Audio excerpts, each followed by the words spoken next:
دوستان عزیز به شما بلیط های ارزان در کار باشد با واتساپ اویاکاس شاهنوزا زنگ بزنید. بلیط های ارزان و باورینок. امروز چهارشنبه امروز یکشنبه. حالا خوب کلی خوب یکشنبه باشه. خوندای میگیرین فهمیدین؟ خوندای نمی اکای صد نمی دستش ای اول نمی ترش داخل میگم که من زنکم نمیفهم ماشینه اینه ماشینم بگیرین در دل جگری خوندای انا می خوندای باشه ساسیانیش خوشونی گوکنی ساسیانیش خوندای باشه دا خوندای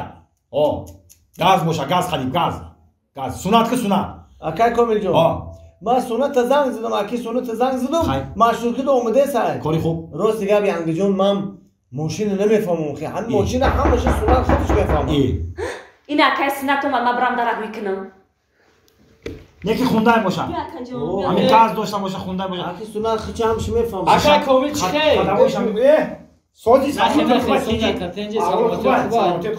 خوب کردی اومدی سلامتی تا دیگه دیر میکردی اکا جان کو ممکنه که بار روز دوشنبه بشید با همین خوندای ما میمون خوندای تا چا میکنی اکای کامل با همین خوندای ماشینم زد اینی مارشروتکا زدک ما بچه با یگون چی نگفتی شا چی میگومش دیگه با هم خدار دیگه گوش که سونات جان اکا تو بسوی بی من دودرون میشم رفته من دو بزنم با فکر بر رفت و گمش کوسه دیگه چه خیلی زده با نمی مارشروتکا فرو اومدم همه قفای مارشروتکا اومدم ایستادم او طرف من نگاه داشتم گفتم اگه ماشین میسه باشه بگذارم که همه قفا قطعی اومد زد پام خریب شکسته ما خیال کردم که پیش خیلی زده تا قفاش خیلی زده بده تا میریم خونده خیلی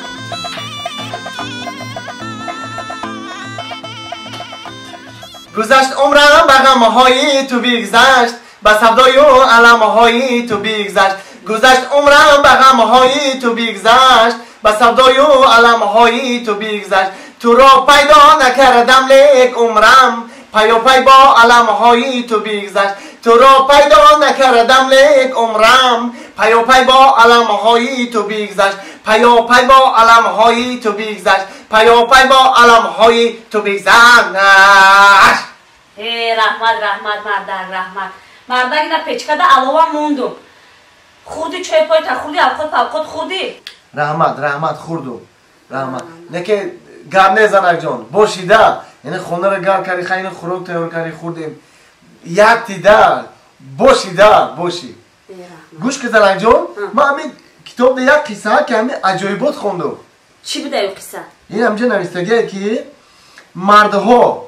در یک روز 200 بار گاو میزدین زنها باشد در یک روز 400 بار گاو میزدین چخیلی؟ نفهمیدم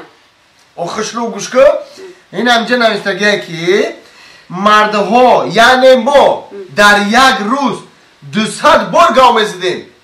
انا که زنها یعنی شما در یک روز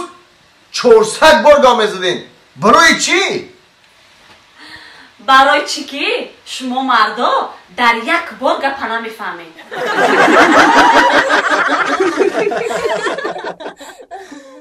خرق شونه جان بخششی زیاد اکنون اون روز جنگ شده بودیم شب و شب شدیم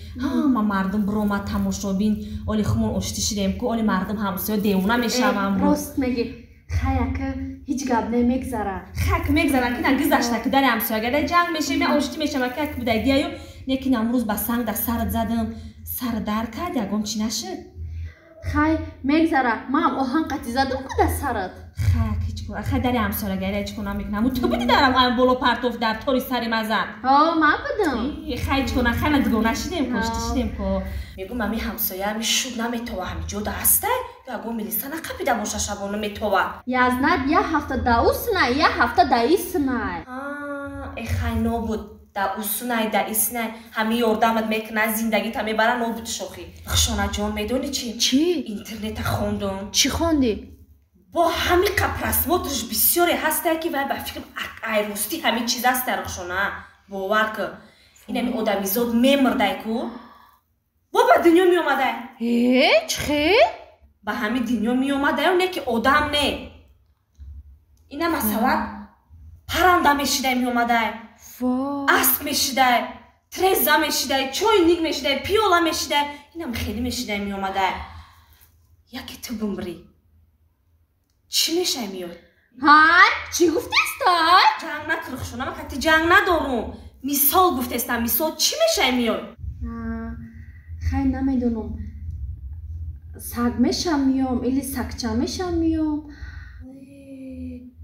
با سگ میشه